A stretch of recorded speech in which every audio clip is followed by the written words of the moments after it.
Ya, Assalamualaikum warahmatullahi wabarakatuh. Kembali lagi di channel Stephen Amstrino. Kali ini kita masih lanjut ya teman-teman tentang materi akuntansi. Tapi sebelum kita masuk ke jurnal-jurnal selanjutnya, jurnal penyesuaian, kemudian menyusun laporan keuangan, alangkah baiknya kita mengetahui jenis-jenis laporan keuangan yang dikenal ya dalam akuntansi.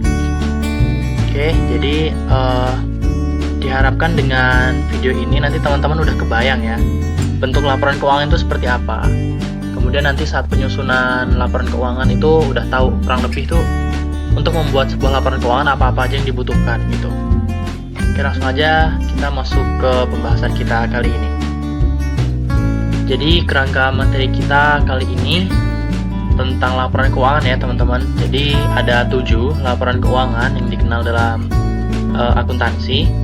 Yang pertama adalah laporan operasional, yang kedua laporan realisasi anggaran, yang ketiga laporan arus kas, kemudian laporan perubahan ekuitas, kemudian laporan perubahan saldo anggaran lebih, kemudian neraca, dan yang terakhir adalah catatan atas laporan keuangan.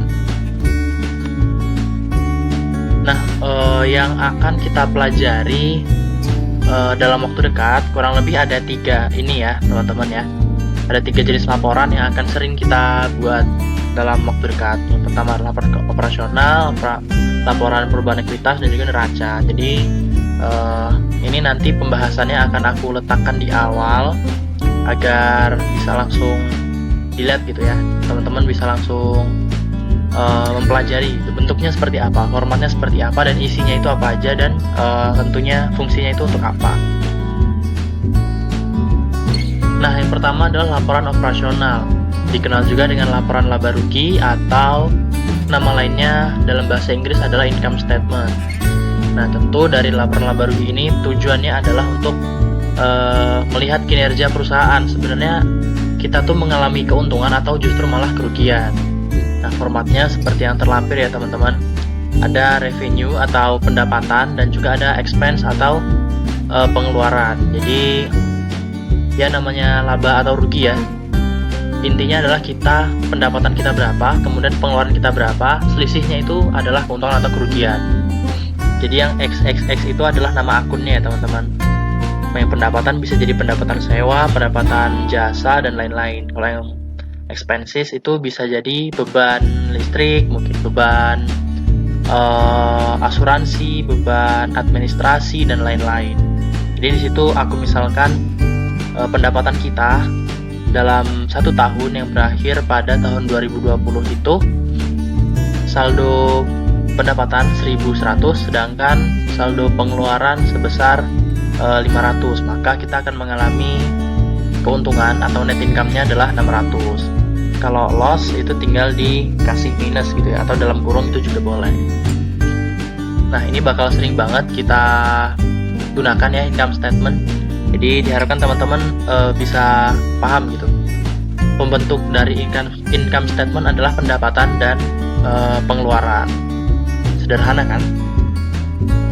Kemudian laporan perubahan ekuitas atau dikenal dengan change in equity statement, atau kalau disingkat tuh biasanya LPE ya. Nah, di sini juga ada fungsinya nih. Fungsinya adalah untuk mengetahui sebenarnya ada berapa sih equity kita dalam perusahaan, ada berapa sih modal pemilik yang diserahkan ke perusahaan, berapa perubahan-perubahannya, sehingga kita dapat mengetahui saldo akhir dari equity atau modal dari pemilik itu berapa. Nah, formatnya seperti yang ada di layar ya teman-teman. Sangat sederhana juga. Yang perlu kita masukkan adalah ekuitas awal pada awal periode 1 Januari 2020, kemudian ada penambahan tahun ini, berapa pembiayaan atau penanaman modal dari pemilik pada tahun ini. Kemudian ada net income atau keuntungan kita yang kita dapat dari laporan laba rugi tadi. Kemudian kita kurangi dengan penarikan atau prive ya. Di situ saya tulis withdrawal biar teman-teman juga terbiasa. Kalau namanya itu ada banyak, bisa withdrawal, bisa prive, dan lain-lain. Nah, jadi sangat sederhana. Perhitungannya adalah ekuitas awal ditambah dengan penyetoran modal dari pemilik, kemudian ditambah dengan laba atau dikurangi dengan rugi ya. Kemudian dikurangi dengan penarikan modal. Maka kita akan menemukan saldo akhir dari ekuitas kita. Kemudian yang akan kita pelajari ya, yang sering akan kita pelajari itu neraca atau dikenal dengan balance sheet atau dalam bahasa Inggris Statement of Financial Position, biasanya disingkat SFP. Nah, fungsinya apa? Fungsinya adalah untuk mengetahui sebenarnya saldo kita tuh berapa. Saldo persamaan dasar akuntansi itu kan aset sama dengan kewajiban plus ekuitas. Nah, kita mau mengetahui sebenarnya saldo dari aset kita berapa, saldo dari liabilitas kita berapa, dan saldo dari ekuitas kita berapa. Untuk formatnya kurang lebih seperti itu, bisa berbentuk kanan kiri, bisa berbentuk atas bawah ya. Jadi kalau atas bawah nanti tinggal liabilitas dan ekuitasnya dipindah aja di bawah aset. Nah, kenapa aku buat kayak gini? Karena agar mudah dilihat juga bahwa harus balance antara total aset dan total liabilities and equities-nya sesuai persamaan dasar akuntansi.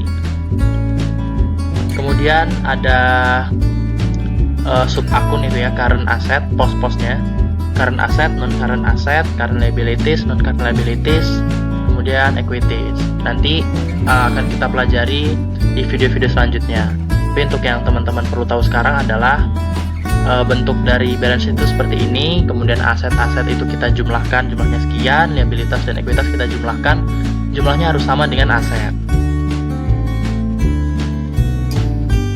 Kemudian ada laporan arus kas atau kalau disingkat LAK atau dikenal dalam bahasa Inggris adalah cash flow statement. Fungsinya apa? Fungsinya adalah untuk melihat sebenarnya aliran kas kita tuh berapa dalam 1 tahun, kemudian pergerakan kas kita tuh berapa. Nah, ini biasanya digunakan oleh transaksi yang melibatkan kas ya teman-teman, dan digunakan dengan basis kas. Perusahaan-perusahaan yang menerapkan basis kas. Nah, basis akuntansi ini akan kita pelajari di video selanjutnya. Ini sebagai pengantar aja. Kemudian formatnya seperti itu ya teman-teman. Cash flow statement untuk tahun berjalan yang berakhir pada tanggal 31 Desember 2020. Ada 3 pos. Yang pertama dari aktivitas operasi, yang kedua dari aktivitas investasi, dan yang ketiga dari aktivitas pembiayaan. Tentu berbeda ya, kalau operating activities itu ya aktivitas operasional perusahaan. Kalau dia bergerak dalam bidang jasa, maka ya terkait dengan penjualan jasa. Kemudian investing activities, jadi ada kita sebagai perusahaan itu bisa aja untuk berinvestasi kepada perusahaan lain ya, maka kas yang berkaitan dengan investasi kita terhadap perusahaan lain itu masuk ke situ. Kemudian yang dari financing activities, yaitu tentang pembiayaan ya. Jadi ada orang yang melakukan pembiayaan ke perusahaan kita. Jadi kita masukkan ke pos cash flow from financing activities. Kemudian kita hitung tuh perubahan dalam kasnya itu berapa.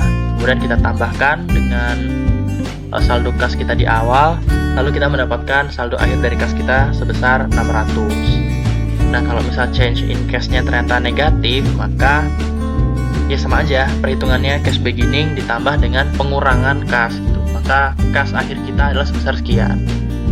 Kurang lebih ini perhitungannya sama ya seperti ledger atau buku besar kas, cuma ini jadi laporan gitu. Kalau ledger kan seperti T account atau yang berbentuk kolom itu hanya sebagai pembantu ya, tidak dilaporkan. Sedangkan yang ini dilaporkan sebagai laporan untuk mengetahui pergerakan atau aliran kas dari perusahaan kita.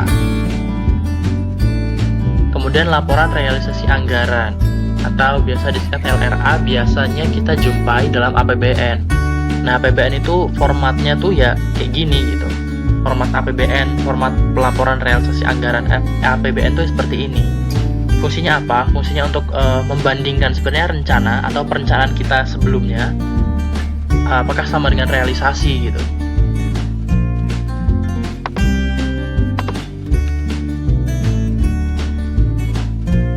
Kegiatan atau operasional di tahun 2020, maka di tahun 2019 itu sudah membuat perencanaannya. Nah, perencanaannya itu ada di kolom rencana. Sedangkan realisasi itu yang terjadi selama tahun 2020.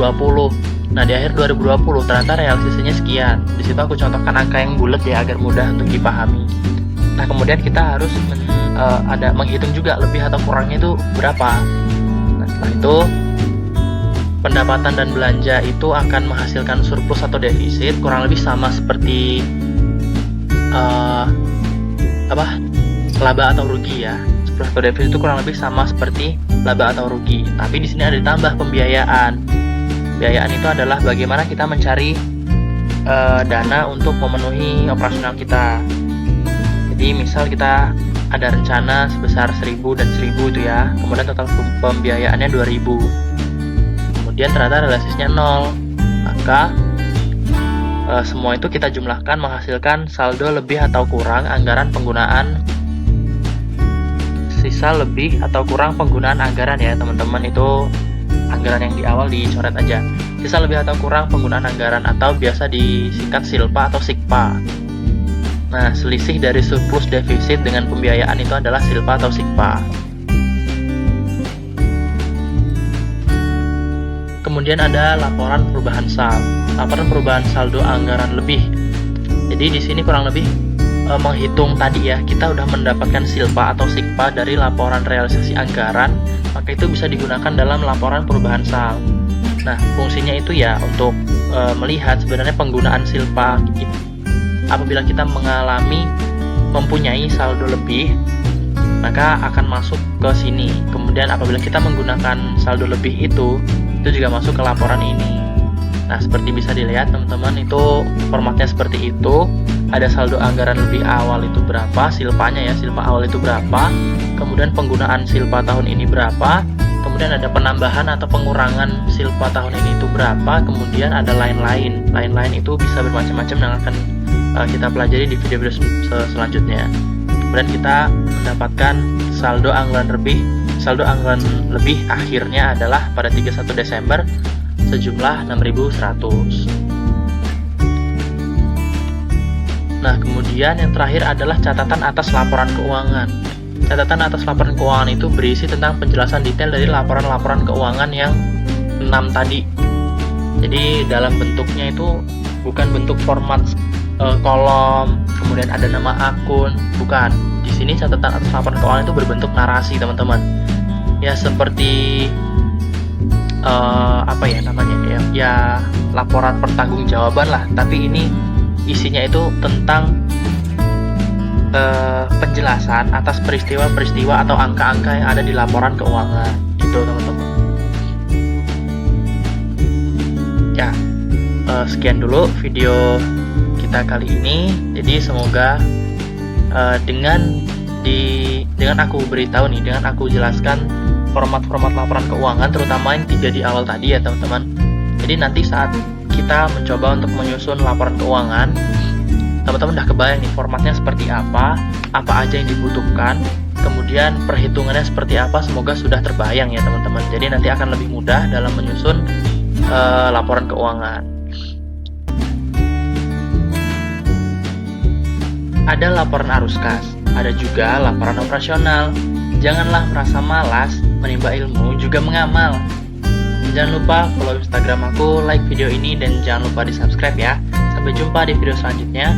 Terima kasih. Wassalamualaikum warahmatullahi wabarakatuh.